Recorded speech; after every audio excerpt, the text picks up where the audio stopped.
How big's your properties? Well, we're just we've got about 60,000 acres.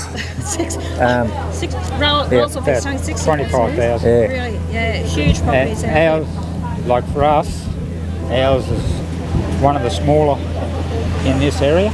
Like only just a living area. Yeah, any smaller and you won't make a living off it. Yes. Yeah. So, Yeah, Cattle. cattle, yeah. both cattle. Any Yeah. crop? Oh, well, cropping's no good out here, is it? Because you haven't Just got land. cattle. Land's not- Yeah, yep. And we've got boar goats as well as cattle, but yeah, the dingoes are taking care of them. We won't have them much longer, I don't think. But yeah, well, we used to have cattle. One day we will again. yeah, restock. Did you have to sell your cattle? Yeah, I sold everything. Majority of them, but it's restocking again, isn't it? So finding the money to actually do that. Yeah, well,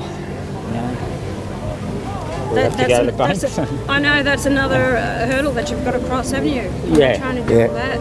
But yeah, we've got to get the rain first before we can even think about that much. What would you like to see happen? What assistance? Okay, you've got this, and I know you love it and you're appreciative of it. What do you think would help you? Okay, we'll talk about the government side of things. Well, look, the government side of things, all the assistance is very up and down. Like some people get a bit, but you got to spend a fair bit of money to get assistance. You got to buy a lot of hay and you get a bit of back on freight, or you've got to put in a heap of extra waters and you might get a subsidy on them. But when you get to the stage where you've got nothing left and you can't afford to be buying that stuff, so then you get no assistance. So assistance to me should be, to make it more even and fair, would be something like, if they paid the rates of every property out here, that would help the local councils, because some people can't afford their rates, and some of us, because we haven't had an income for a couple of years, I mean, rates are a pretty big expense, you know? That to me would be something that would be fairly evenly distributed. Everyone gets some assistance, and it's something that, it's one of them fixed expenses when you've got no income hurts. Is there restrictions on the size of your dams, or that you put dams on your properties? No, really. Most of it's restriction on by the terrain. You know? Yeah. That's your restriction. But you can put a dam in you whatever only build size you only build what you need. Yeah. You only build what you need. Yes. So that's not a real problem. Yep. And the bores, it costs quite a bit to put a bore down. Oh, absolutely. $300,000. Absolute.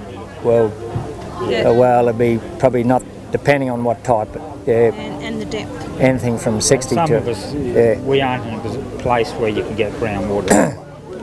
You know, there are areas out here with fault lines and stuff. Like our place, there's no groundwater in our area. Okay. So that's something. And that's, for me, it's not so bad because I've got a water hole in the river. But there's people around us that rely just on dams. Yep. And, you know, there's been no runoff for years, so their dams are dry. So they do have a problem. Some people. Everyone's situation is so different. Well, yeah, there's big variables. Yeah. In the last 12 months, couple of years, have a lot of people sold up or had to walk away from their properties? Well, they haven't sold up because no one's buying. You can't sell. Yeah. So they're just. There might be the odd one, but there is. Most people are hanging on. The trouble is, there's no outside work you can get because everyone's in the same boat. You know, you can't go work for someone else to make an extra income because no one else has got money either.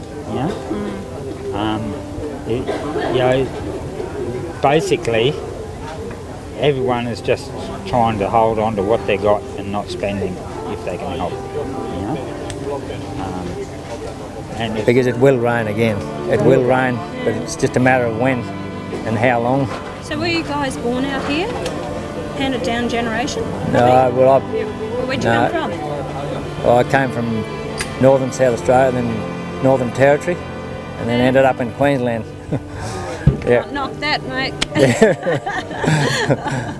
I sort of grew up in southern Queensland, and then went to the Territory, when she leased a place up North Queensland, Yeah. and when she sold me stock out of there to buy a place down here 4 years ago, just in time to come into Drought.